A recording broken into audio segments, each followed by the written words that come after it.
Du côté, du CAC 40, on est quelques minutes après l'ouverture de la séance. Ça reste, une ouverture plutôt à la baisse, hein, en Europe et notamment à Paris. 8 139,47, moins 0,03%. On est quasiment à la stabilité et pourtant, il y a des actions qui bougent et oui, on est dans la rubrique des market movers. J'ai la chance, d'être avec Bernard Pradeclo, trader pour compte propre et auteur du livre Stratégie de marché. Bernard Pradeclo, bonjour. Bonjour.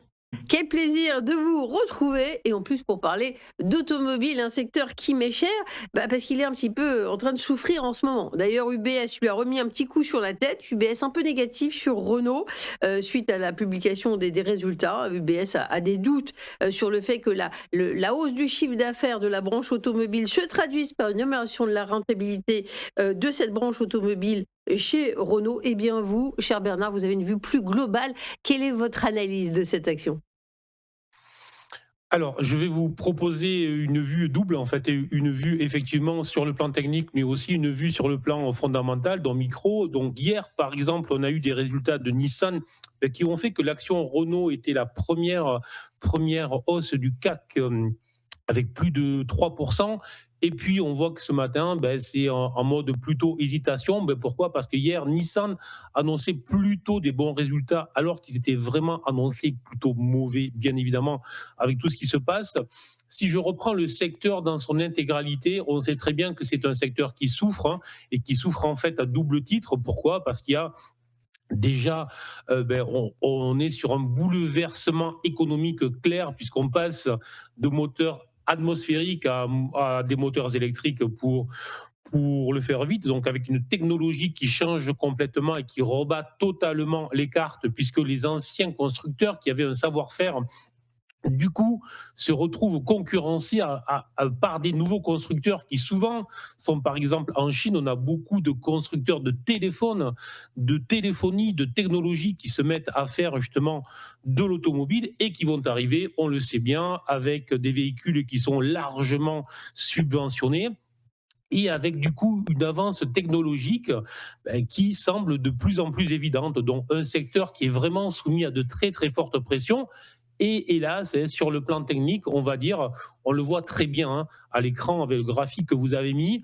En fait, j'utilise une méthodologie que j'ai mis au point et tout simplement là, lorsque le fond d'écran est rouge et lorsque le premier indicateur du bas, celui que je vous montre avec la souris, est rouge à son tour, tout simplement ça indique que passer à l'achat sur l'action n'est pas la meilleure idée, ou pour le dire plus simplement, que les probabilités de gagner dans les prochaines journées, dans les prochaines semaines, en achetant dans ce contexte, les probabilités ne seront pas avec nous, donc autant éviter.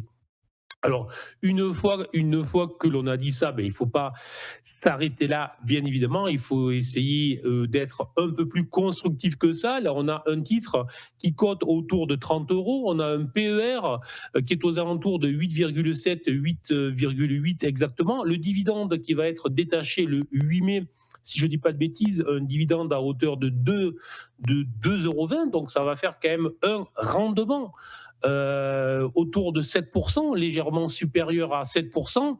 Dans le contexte actuel, je trouve que ce n'est pas si mal que ça.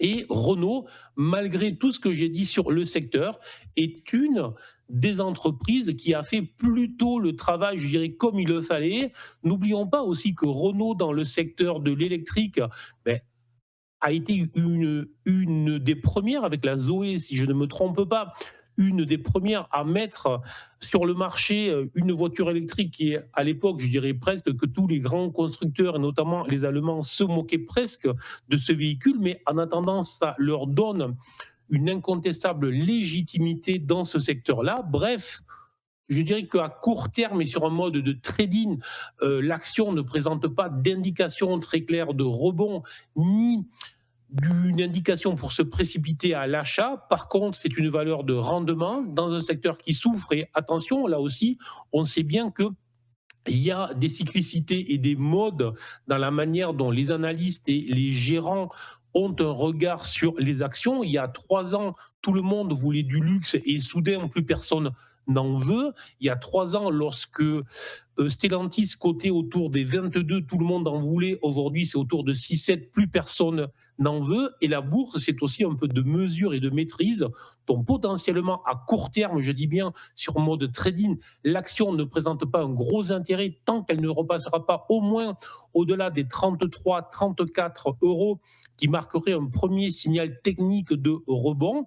Par contre, dans un horizon, en se disant que dans une optique de recovery et pour cette action et pour le secteur, je pense qu'avec un rendement de 7% ou autour de 7%, légèrement supérieur d'ailleurs à ce chiffre-là, mais potentiellement pour un investisseur de moyen long terme, pour une action qui n'est pas très volatile, ça peut être effectivement une idée d'investissement.